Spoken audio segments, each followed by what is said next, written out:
बिस्मिल्लाहिर्रहमानिर्रहीम। अस्सलाम वालेकुम। माई सेल्फ एडवोकेट मियाँ सदी वास्तेक और आप देख रहे हैं हमारा YouTube channel daily law point. मुझे एक भाई ने पूछा कि जनाब जो सिविल दावा जात हैं वो कौन कौन से सिविल दावा जात हैं जिनके साथ बयान अल्फी लगता है, और कौन कौन से फैमिली दावा जाते हैं जिनके साथ बयान अल्फी लगता है, और कौन कौन से क्रिमिनल दावा जाते हैं जिनके साथ बयान अल्फी लगता है। ठीक है, तो इस सवाल को भी हम थोड़ा सा करेक्ट करेंगे। ठीक है, पहले हम सिविल दावा जात की बात करेंगे। उससे पहले मैं आपको एक रूल बताता हूँ। आपने एक चीज़ ज़हन में रखनी है कि दावे के साथ, सूट के साथ, दावे के साथ एफिडेविट बयान अल्फी नहीं लगता। दावे के साथ, हर किस्म के दावे के साथ बयान अल्फी नहीं लगता, चाहे वो इस्तकरार हक डिक्लेरेशन का दावा हो, चाहे वो फैमिली दावा हो, चाहे वो जो भी फैमिली दावा जात होते हैं। ठीक है, नानो नफ़का का, हक महर का, जनाब वाला ख़र्चा नानो नफ़का का, उसके अलावा जनाब तकजीब निकाह का, तनसीख निकाह का, अदा का, इस तरह के जो सिविल नेचर के दावा जाते हैं, इस्तकरार हक का दावा हो जाता है, दखल याबी का दावा हो जाता है, जनाब वाला किसी डॉक्यूमेंट की कैंसिलेशन का दावा हो जाता है, कोई नादरा के दावे हो जाते हैं, लेस्को वगैरह के दावे हो जाते हैं। जो भी दावा आपने फ़ाइल करना है, जिस किस्म का भी दावा आपने फ़ाइल करना है, उसके साथ बयान अल्फी नहीं लगता। लेकिन कोई भी सिविल नेचर की एप्लीकेशन है, किसी भी किस्म की एप्लीकेशन है, जो दरख्वास्त है, जो अपने दावे में दरख्वास्त दे रहे हैं, दरख्वास्त फाइल कर रहे हैं, उसके साथ बयान अल्फी लाज़मी लगता है। ठीक है, डिक्लेरेशन में आपने दावा इस्तकरार हक हुक्म इम्तनाई दवामी, अब हुक्म इम्तनाई दवामी की साथ में दरख्वास्त भी देनी है आपने 39(1)(2) की। ठीक है, CPC के।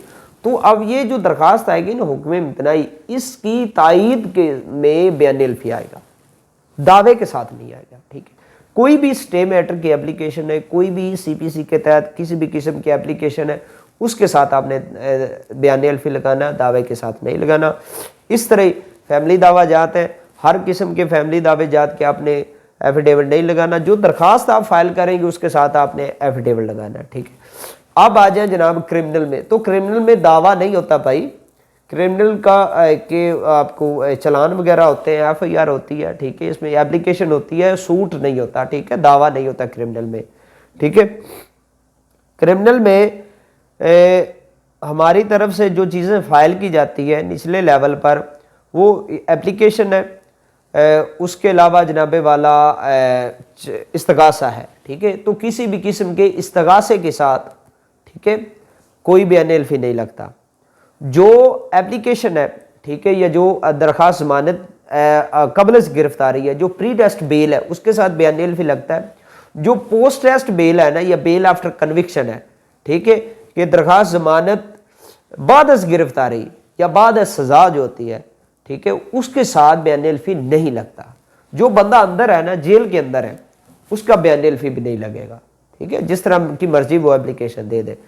स्पुरदारी की एप्लीकेशन हम फाइल करते हैं, उसके साथ भी तकरीबन नहीं एफिडेविट कोई नहीं लगता। ठीक है, और इसके अलावा जो आप मेडिकल के लिए एप्लीकेशन देते हैं, उसके साथ भी एफिडेविट नहीं लगता। ठीक है, सिर्फ प्री टेस्ट बेल के लिए। और उसके बाद अगर आप हाई कोर्ट में चले जाएं, तो हाई कोर्ट में रेट के साथ जो है ना वो एफिडेविट होता है, उसके साथ एप्लीकेशन जो होती है, एप्लीकेशन के साथ भी एफिडेविट होता है। अपील के साथ एफिडेविट नहीं लगता। अपील के साथ अगर कोई आप दरख्वास्त वगैरह दे रहे हैं, उसके साथ एफिडेविट लगेगा। ठीक है, ये सारी चीज़ें जो मैंने आपको बता दी, उम्मीद है आपका कॉन्सेप्ट क्लियर हो चुका होगा। मज़ीद वीडियोस के लिए चैनल को सब्सक्राइब करें, वीडियो को लाइक करें, शेयर करें। अल्लाह हाफिज़।